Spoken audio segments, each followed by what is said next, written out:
S-H.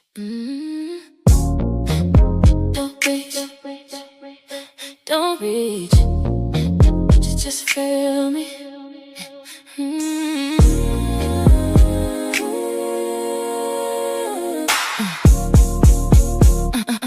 S-H-H. I know you feel it when I walk in quiet.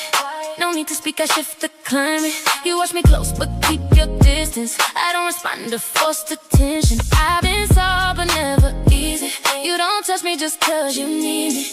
There's a difference, learn the language. I'm not yours just cause you're craving. You gotta meet me where I stand, not where you wanna place your hands. I don't open under pressure, I choose, and it's intentional. I'm a tulip, I bloom on my own time. S-H, yeah, the rhythm is mine. You don't get me just because you feel close. I decide, it's that road. Soft skin.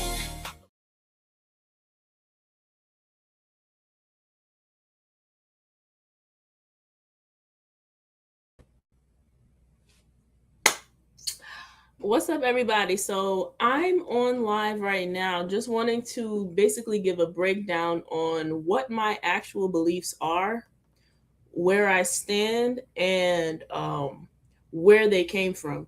So I'm going to be basically reading some of the research that I do, and yeah, so let's get into it.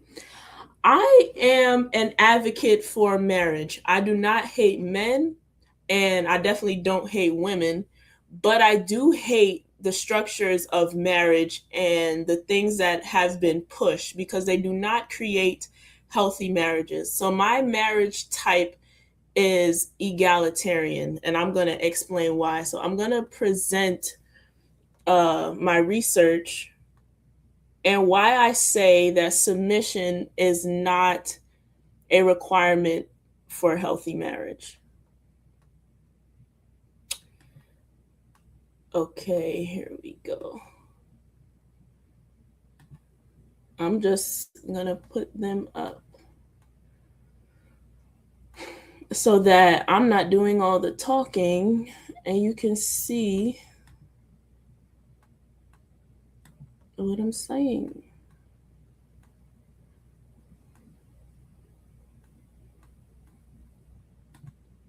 Screenshots.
You know what? Here's what I can do.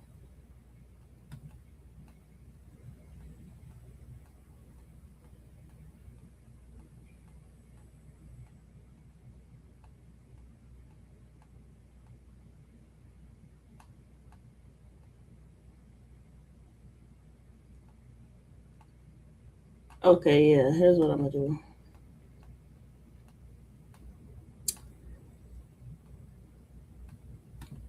Let me present it. So yeah, I'm just gonna share my screen and put up why I speak the way I do.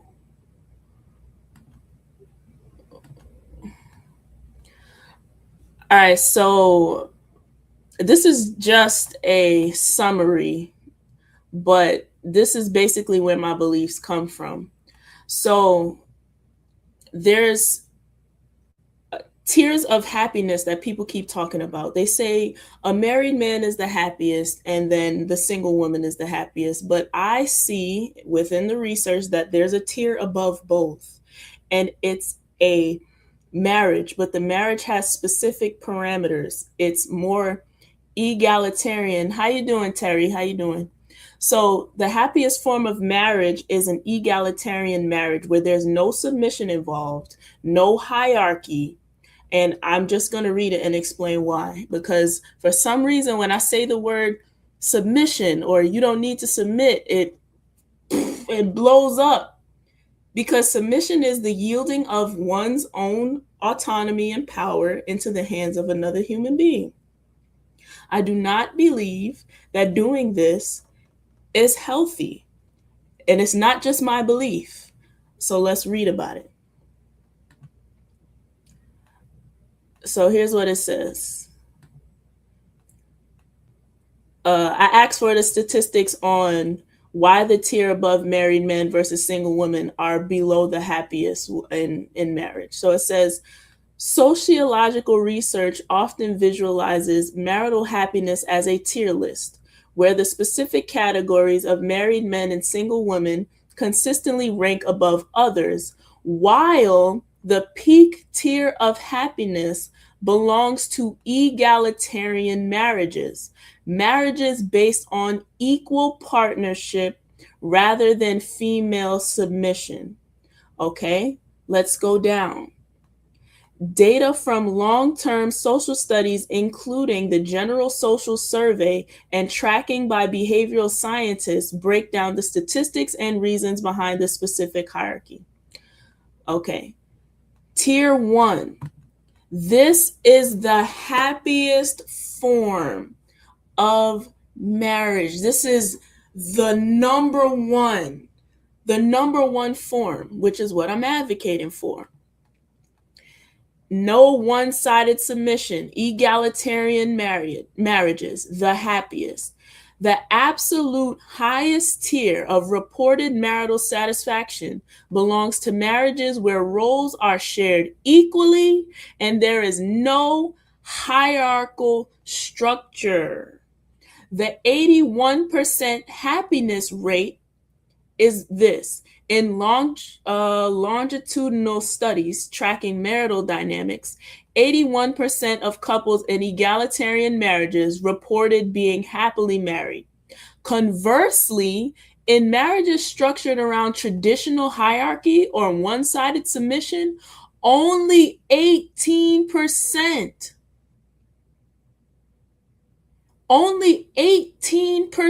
reported being happy. Egalitarian couples are statistically 4.5 times more likely to have a highly successful marriage. 4.5 times likely to have a healthy marriage than one where you are asking someone to submit or to be traditional. The shared burden dividend. Here is another reason why the happiest marriage is egalitarian. The shared burden dividend. When a marriage operates without a strict demand for female submission, decisions are made via mutual consent. Sociologists Alan Booth and Paul Amato found that as marriages transition towards egalitarian structures, the historical happiness gap between husbands and wives significantly closed. How you doing, Too Strong? Yo, you my number one soldier right now, boy. I tell you, listen. Why would people if you want love, if you want marriage, if you want happiness, why would you open your mouth against what I'm saying?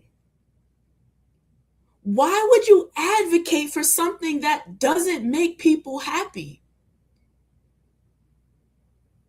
Why is this word submission because I'm going viral. I'm going viral on Instagram, baby. And let me tell you, this word submission is making men go in a frenzy. Like, no, you must submit to me. You must. This does not provide the happiest reported form of marriage. But I need to go deeper. I need to keep reading because it's facts now. It's not just me talking. This is the stats. This is what statistics show. So let me stop talking, right? Tier 2, the married man. Tier 2, the next happiest person underneath egalitarianism, the next happiest person is the married man. Let's tell you why. Directly below the peak of equal partnership sits the demographic of married men. Statistically, men receive a massive marriage premium regarding health and happiness, even in more traditional setups. Okay. So a man is more happier when the woman submits, but the overall general happiness is when it's egalitarian. So what I'm hearing is that in traditional marriages, of course the man is happier. Of course he has a healthier life. She's not happy. She's submissive. She's doing most of the labor. So let me go again for the people who just came in. We're breaking down the tiers of happiness. The first tier of happiness in marriage is egalitarian, where there is no one-sided submission. That is the happiest form of marriage. And then under that, within the marriage field, men are overall more happier, especially when they follow tradition. So who's benefiting more from marriages? Men or women in the traditional sense? In the traditional sense, who gets more benefit? The man does. So let's keep reading. Okay, so tier 2, happiest person, married men. The 2 times happiness jump, according to the data from the General Social Survey, married men are twice as likely to report being very happy compared to single, divorced, or widowed men. The outsourcing of labor. Why are they below the highest tier? If a marriage relies on a wife's submission or an unequal division of labor, the man is happy, but the relationship is unstable. Married men benefit from heavily subsidized emotional support, domestic management, and better physical health tracking provided by their wives, which boosts their baseline happiness. However, if this comes at the expense of their wife's autonomy, the marriage itself risks structural failure or high underlying tension. This is why I say that submission is completely unnecessary and provides the opposite. Submission provides the opposite of health and happiness. The only person happy with submission is the man. What you're asking women to do when you tell them to submit is suppress. You're asking us to suppress. If it's not healthy for a man to suppress his emotions, hey Jazz, how you doing, baby girl?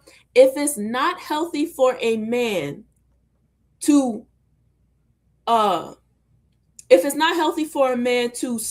suppress his emotions, why are we asking women to live and consistent suppression. That's what submission is. I'm not talking. Statistics are talking. Now let's read. Yeah, Jazz. And let's read. Tier number 3 of the happiest person. So we went from number 1, which is egalitarian marriages where no one is submitting, to be the happiest. Tier 2, married men. Tier 3, single, never married women. Single women track remarkably high in happiness indexes, frequently beating out single men and matching or outperforming married men who are stuck in unequal relationships. The 61% contentment rate. Research compiled by behavioral scientists such as Paul Dolan at the London School of Economics shows that single women without children are amongst the healthiest and happiest subgroups. Data from the market research firm like Mintel indicates that 61% of single women report being fully happy with their single status, and 75% are actively not looking for a relationship. Why they rank high. Single women typically maintain much stronger, diversified social safety nets and deeper emotional friendships than single men. They are entirely free from the second shift, the statistical phenomenon where women in traditional or unequal marriages take on the vast majority of domestic labor and emotional caretaking despite working full time.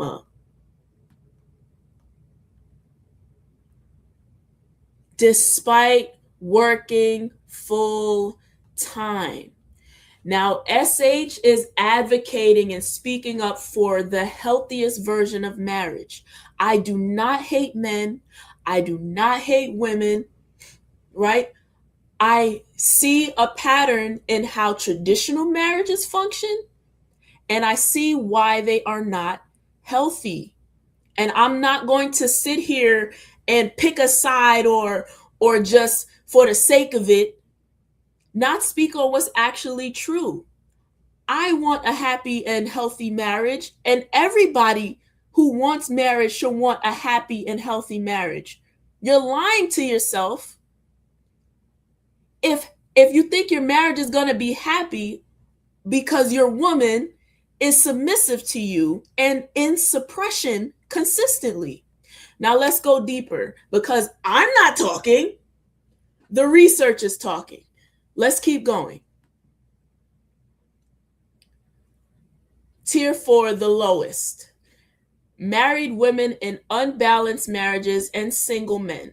The bottom tiers of happiness data consistently belong to single men who lack the social structures women build, and married women in hierarchical or submissive marriages.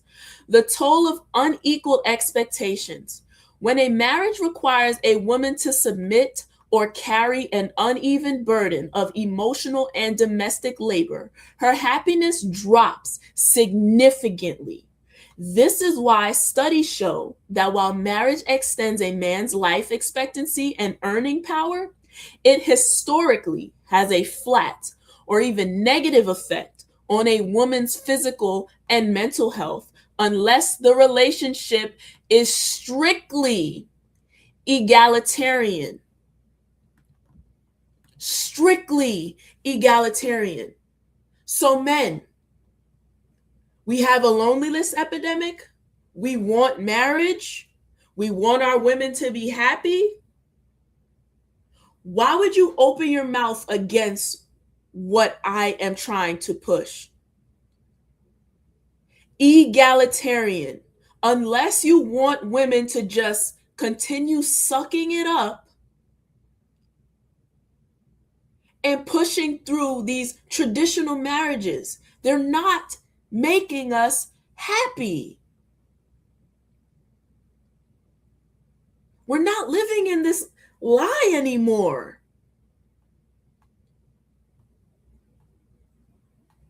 But there's more. I'm not talking. The research is talking. Let's keep reading. I asked this question. So then tell me why submission by definition or even social construction, even if a woman cooperates with this, even if she cooperates with this, why is she still unhappy? The reason submission, even when fully chosen, consented to, and cooperated with, statistically fails to produce the same level of long-term happiness as an egalitarian marriage comes down to three deeply researched concepts in psychology and sociology: autonomy, the psychological cost of constant negotiation, and the fragility of benevolence.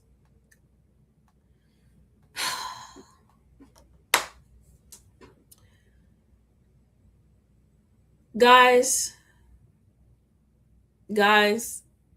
it's like when people go against what the data shows, you don't want happiness then. You don't want people to be happy. You don't want strong marriage. You don't want long-lasting marriages. You don't want healthy marriages. You just want to make somebody else feel small so that you can feel big. We gotta stop pretending that submission is healthy, even if she chooses it. Let's read. 1. The erosion of autonomy, self-determination theory. In psychology, self-determination theory dictates that human happiness relies on three core needs: competence, relatedness, and autonomy, having control over your own life and choices. The paradox of choice.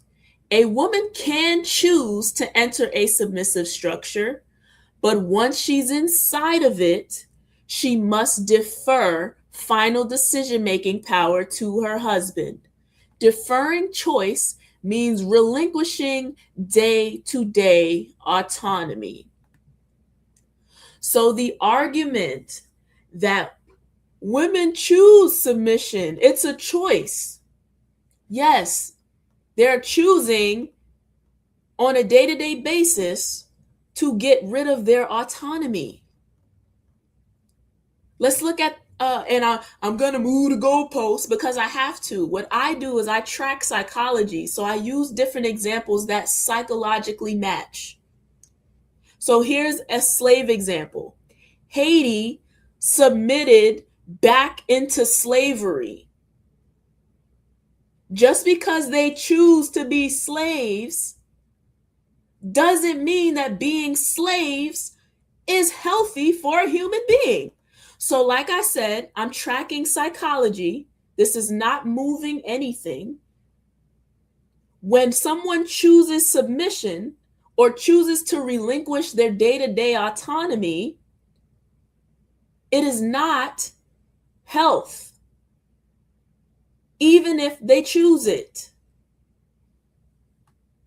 Again, I'm not talking.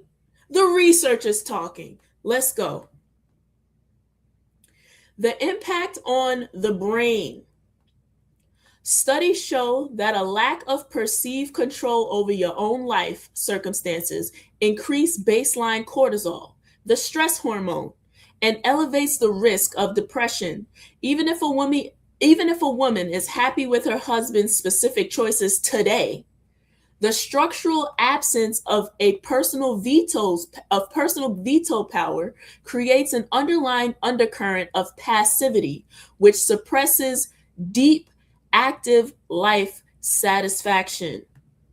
So let me break that down for you. Let's say I choose submission and I choose to be cooperative in that type of traditional way. Today, my husband says, no, we're not going to go out today because we need to save money. Okay, boom. I'm being passive and I am accepting his choice. Tomorrow, I want to use that money to go grocery shopping. I say, hey, I need this money to go grocery shopping. He says no. Again, I have to be passive. Next, I want to do something. He controls it. Yeah, you can do it, but do it this way. I have to constantly be passive. As an adult, I am consistently being passive because I am dependent. I do not have autonomy over my life. That's not health. When we ask for submission or when we get into submissive situations, that is not health. I'm going to bring it back to the tears again because I'm not talking. The research is talking. There's married men who are happy, single women who are happy. And above both of them, tier number one, egalitarian marriages where nobody is asked to be submissive. What are we fighting against? Why am I the bane of the Black community? Why am I getting called all these names? Because I'm advocating for the healthiest form of marriage. Please explain to me what the problem is.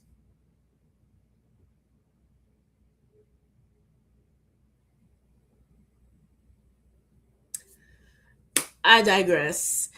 Let me see. What else does it say? The fragility of benevolence, the anxiety of dependence. Yes. A submissive marriage relies entirely on the husband remaining a benevolent dictator. For the marriage to remain happy, the man must always use his authority wisely, selflessly, and with perfect emotional intelligence. Ding, ding, ding, ding, ding, ding, ding, ding, ding. Do you not understand that when you are asking to be sole lead, for someone to be submissive under you, and that they should follow you because you're a righteous man, you're putting yourself in a box that where you must be perfect and make the right decisions all the time, or else you're going to create imbalance and unhappiness. Do you not see that this is not just creating pressure on women? This is putting pressure on the men who want this structure. In order to keep your wife happy, you can't make no wrong moves. Ugh, like what?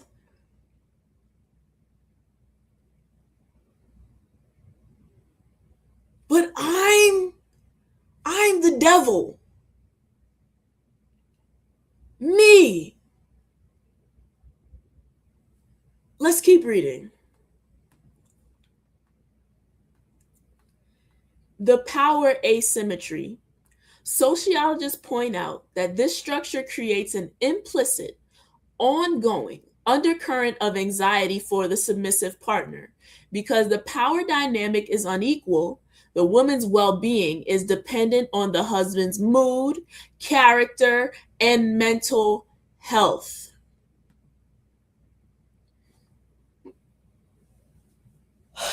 One of the craziest statements that I've heard and that I'm hearing is that a woman is not allowed to disagree with him, because that's what it is. In submissive structures, he has the final say. So you can dress up this word submissive as pretty as you want to with a bow, put some candles on it, put it on a butt cheek and eat it up. You can do all of that. Submission is not beautiful. It is the suppression of one person. Period. Whether you want it socially, whether she agreed to it, I like to look at pure definitions because words mean what they mean. But whether she agrees to submission or not, this is not healthy for any of y'all.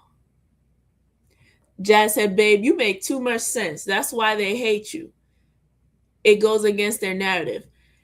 Jazz, you know what's crazy? Because I know you say you watched the debate. To say, I just gave birth and I have no excuse or reason to tell my man no. My breasts work, between my titties work, my mouth works, and my hand works. And I just gave birth. I have a big ass scar in my uterus. But his ejaculation matters more than my healing. It's like, I can't even argue with y'all. Like, huh? Are you kidding me? She's not allowed to say no. I'd be dead. Like, listen, girl. And look, I'm not gonna say behind the scenes when we was in the studio area, she's sweet, but she has a worldview that is dangerous. And a lot of women in religious psychosis, and listen, I was just one of these women in a religious psychosis, but even when I was religious, I still was like, God never said you have to do this. Like, when Eve was punished and it was a punishment, that is when God said you should be under the rule of your husband. So when he made Adam and Eve, before she got punished, what were they?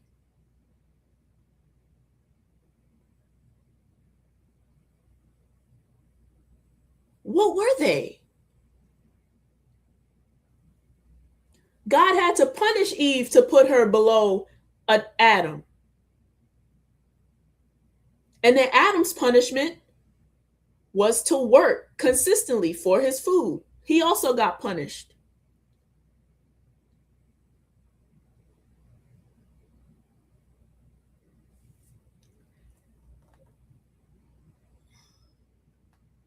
He said, Jazz, Melody says you're ducking her. No, listen, I watched some of they when I was studying, it said Christianity is not for black people. Yeah, the whole Bible is not for black people. It's really not. No, you can make the Bible say anything. Listen, I was religious for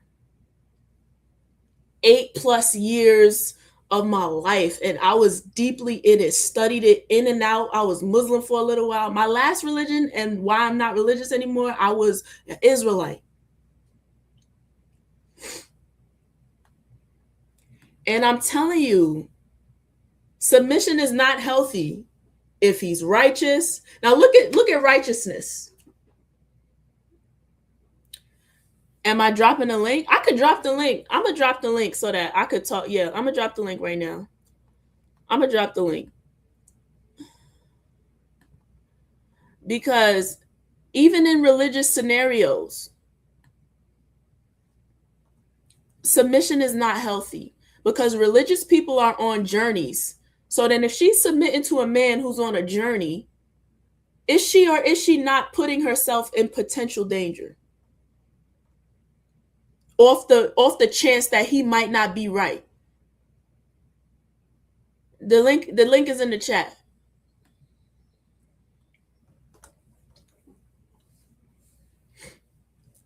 Oh yeah, so like I was saying, when I was studying for the debate and watching y'all's videos, Jazz, you was not wrong, bro. You just kept getting interrupted, and that's the truth. That's one thing I'm not going to do.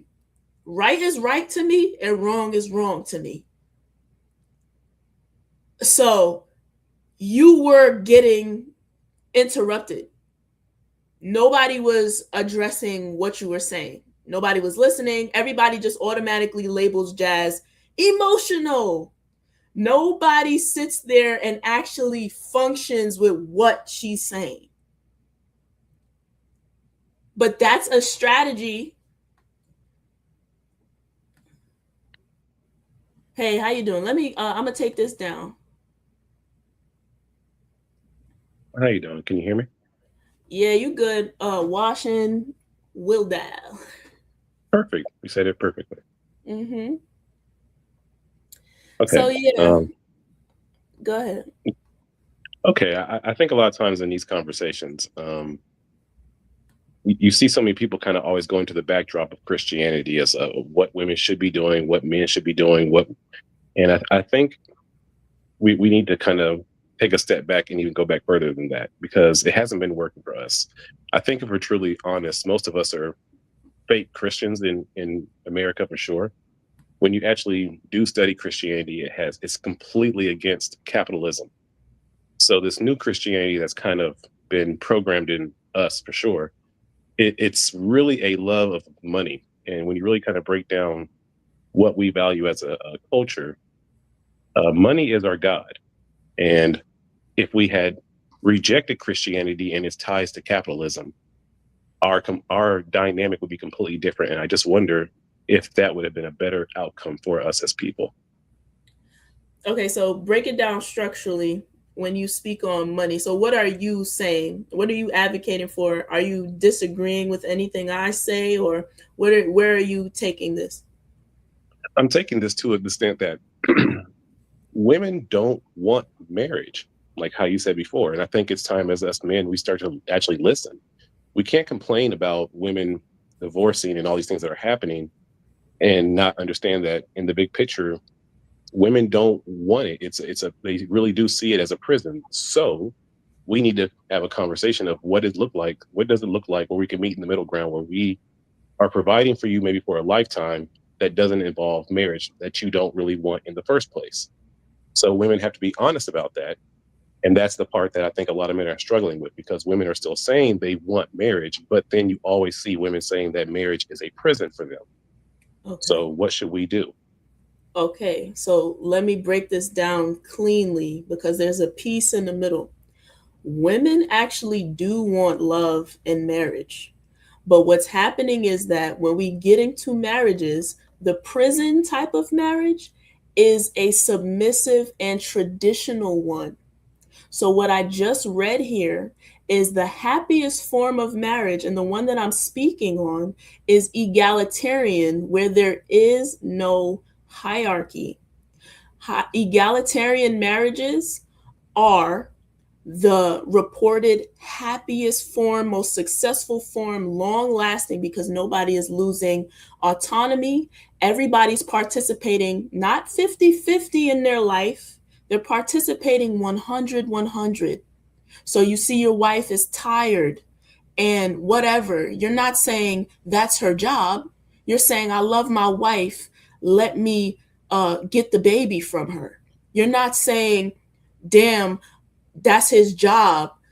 He needs to go out there and work and get all the money. You're saying, I love my husband and let me help out because our life, our family needs this. So when marriage becomes a prison, when it becomes hierarchical, that's my argument, and when it becomes imbalanced in labor. I would 100% agree with what you said. So does that mean that we would start to figure out a way to have governments that are separate from government hierarchy? Because if it's an egalitarian marriage, then you can't have the government above it as well. Egalitarian marriages exist within this government framework, so why would we need to do that? Because the government is still the hierarchy of that, and it still has the say so of what happens in the marriage and also what happens when the marriage dissolves. I think it's much better to keep the government completely out of that. Okay, so um let's break this down, right? I think when you have a traditional marriage, the government's the government's play on when a marriage divorces, it would harm the person who's more financially stable. So usually the man in that case. But when you're egalitarian, you both worked on your businesses together, or you both worked on everything, every money earned within the marriage belongs to both of you. So when you guys are separating and leaving from an egalitarian marriage, the way the system structures it, it's not as hard or burdensome as when you had a traditional marriage. It's actually better. It's easier to leave those. But again, we're talking about these different marriages and what they bring. People are actually leaving egalitarian marriages less. So we're not even talking about a divorce problem with egalitarian marriages to begin with, even though people separate. But again, these are not marriages that people want to leave. Are there some pretty good examples in the Black community of egalitarian relationships that you could kind of pinpoint for us to maybe look at and maybe even learn and glean from? So I use an example to lean on that we emotionally resonated with. I don't know people's lives. Like I can't name you a celebrity but the marriage structure that and framework that I look at for a lot is Cliff and Claire Huxtable. That's Hollywood. No. So like what I'm saying, it's fake. Even if I was to point to a scenario in celebrity life, their lives are fake too. We don't know how they live. We get pushed narratives. We get stories, we get gossip. Regardless of whether my example is TV or celebrity, it's still all word of mouth. So I'm just using the structure of what I see to narrate the type of health that I think would make marriages stronger. I do not. I hear you, but do you have any examples of people who you can speak to, or even whether it's someone, I'm not a church person, but someone in your family, someone outside your family, someone where you could, hey, that's what I mean, because I think it's very important to find people who are actually, that's why I always said when I was younger, if you want to learn about relationships, speak to people in nursing homes, because they've lived a life, and you can get wealth of knowledge by just chopping it up and hearing about some of the hardships that they went through in relationships and how they powered through. And then you can take that into your own relationship experience as you start to, between 25, 30, 35, whatever. I just feel that it is important to either not have so many of your examples either be like pastors, celebrities, or examples from television.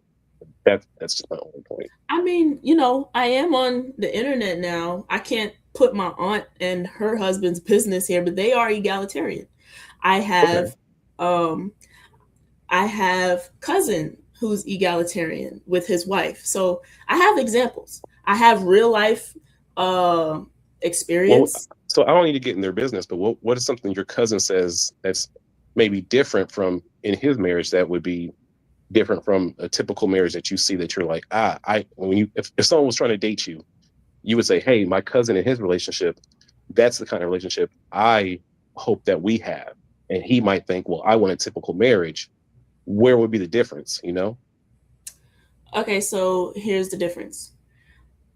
The way the roles are set up, you have traditional marriages where the woman is mostly domesticated.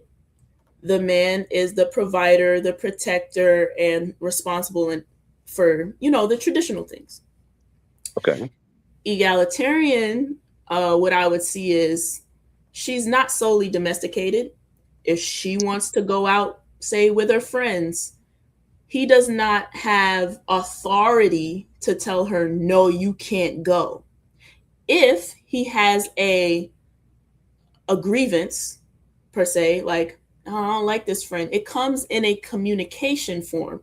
Like, babe, I'm looking out for you. Like, I don't really like that friend. She did something slimy. It's not in the traditional sense, I'm your husband and I said you can't go. And if you go, you are disrespecting me. So it's more of a relationship in a way with friendship versus a traditional marriage where it's like the father gave you away to another man to be your pseudo father. Absolutely. Okay, Yes. I see what you. Then that makes perfect sense. As a lot of times when you ask women what kind of, you don't want to ask women who they want to marry because they'll describe the man they actually end up wanting to divorce. You want to ask women what kind of man can you grow old with? What kind of man? What's his Yes. personality like? What is his humor like? Because again, the goal is supposed to be us getting to be 80, 85. I'm popping your liver warts off your back and plucking your Mhm. whiskers, and you that's supposed to be the goal in marriage. And I think that again, us as a Black Americans, we've gotten very short sighted with the idea of what marriage is. And when we really try to break it down, most of us don't really look past 15 years, if even that long. And when we Yeah. don't really have the end goal of no matter what. And that's why I always say to women too, you can't nag that man so much where it's like, hey, you can't piss him off when you in the first 10 years of marriage, when the goal is for you guys to be old and cranky together. You know, you want to save that for the time when when you're really, really crazy. So if it's already stressful in your 20s and 30s, I tell men, like, is it going to be better when you're 70 and 80? If not, then you need to go ahead and cut the cord. Yeah. I think ways of communication, I think this is what I advocate for. I don't know if you know me. Have you been watching me a I've little watched bit? about 3 of your lives. I've seen you Okay. with your uncle or cousin, Alik. Sorry, the light skinned Yeah. dude with the flat top, who's beyond articulate. So you guys have really great kind of back and forths. Yeah, he's not my real uncle. I just started calling him that, so the whole internet is like, "Oh, no, that's her See, niece." see how racist see how colorist we are. We see two light skin. Oh yeah, they must be related. See, we ain't shit as a people. We do the same shit that white people do to us. Yeah, but no, so You could literally run that narrative for a whole year and we would all believe it. You do realize yeah, that, I right? know. People Okay. believe it now. People Okay. believe it now. But yeah, so I like to repeat as I go where I actually stand and what I believe in. I believe young The girls, children are the future. Sorry, I'm so sorry. yes, I I'm so believe that sorry. young girls No. young You girls, can't say young that and men, with that it just pops in our head, you know. So sorry, please yeah, continue. I think we should be raised with life skills that we both can benefit from, like young men with emotional intelligence and young women learning how to manage money and like certain things that we don't socially get hammered with. Like men get hammered with The skills on how to de-escalate. skills on how to de escalate. And, So, we as a people really need to take our education of youth out of the hands of the system of white supremacy. And I've always said that with Black women becoming so educated, we need to use that to our advantage and start setting up those who are educated to fix, like to actually build homeschools, but with like community within families. So it'd be like 5 of your friends in the family, and you all kind of have like a group of like 12 kids and you homeschool, and each day one of you is a teacher, the next day another. But like we need to figure out a way to start homeschooling our children because they're not being educated correctly or with the truth in mm, most public schools. They're also dealing with extreme bullying in most cases. Most of us who've been through public school and even private school will tell you it's not a great system for a child's self-esteem. So I think that if we want to have a different outcome of what we see, we have to first figure out how to homeschool in mass the children of the Black community. so yeah, or we can, if it's not homeschool, we can build our own school structures. Because again, the truth is, even within the Black community, we all don't have the same beliefs. Yeah, that's So why I say keep it small. And just like 5 of your people who believe, so your best friends who have children, you all figure out how to homeschool within each other. yeah, And I think that I truly feel like that's the solution, because so much of the programming that is a negative for us in the Black community, we end up learning in public schools. okay. But back to the point though, I believe that there are benefits of learning the skills that we socially hammer on boys that girls can benefit from, and vice versa. Because what's happening is that men grow up with financial literacy, and then we say women make bad financial decisions because we're not raising, we're raising our girls to, you need to know how to cook, you need to know how to clean, you need to know how to do this. Like there's a gap in pressure because of these traditional guidelines. I think boys should know how to cook and clean too.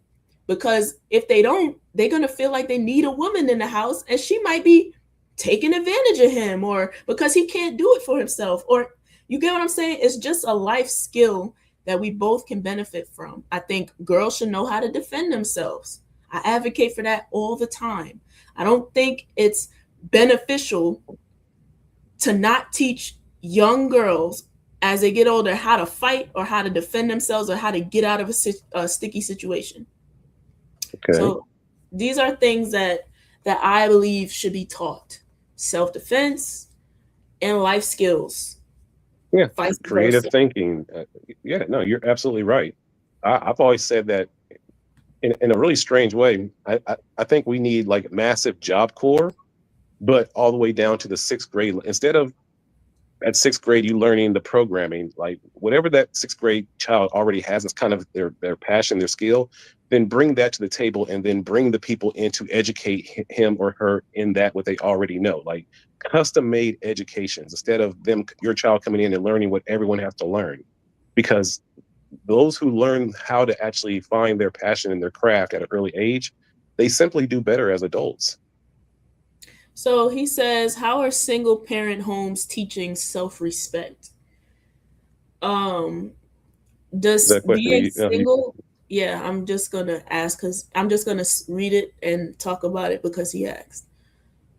I mean, probably through the same, like through church, through mentorship, through sport, through television, like through society. I think a single parent home would still be able and still attempt to teach self-respect. I don't think you can have a 2-parent home where there's constant yelling and arguing and the child's not learning self-respect. So that comment's kind of you know.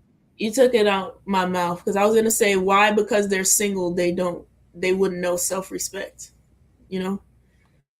So somebody might have left a really bad situation. They had self-respect to leave that situation, but then this person's saying, "Well, now that you're single, you have no self." No, that doesn't even logically.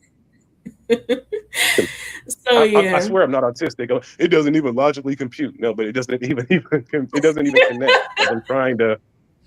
Anyway. Yeah. So that's it though. I just wanted to get up here and break down the tiers of happiness. I wanted to thank you for coming up. I have to go get my son. So I'm going to post this and clip it up and everything. Thank you guys for coming on, and see you, I think, Thursday. Bye. Cheers.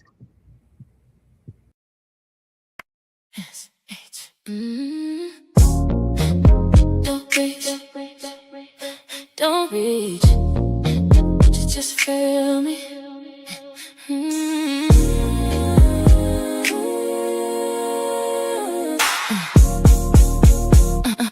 S-H-H. I know you feel it when I walk in quiet. No need to speak, I shift the climate. You watch me close, but keep your distance. I don't respond to forced attention. I've been soft, but never easy. You don't touch me just cause you need me. There's a difference, learn the language. I'm not yours just cause you're craving. You gotta meet me where I stand, not where you wanna place your hands. I don't open under pressure, I choose, and it's intentional. I'm a tulip, I bloom on my own time. S-H, yeah, the rhythm is mine. You won't get me just because you feel close. I decide, it's that road.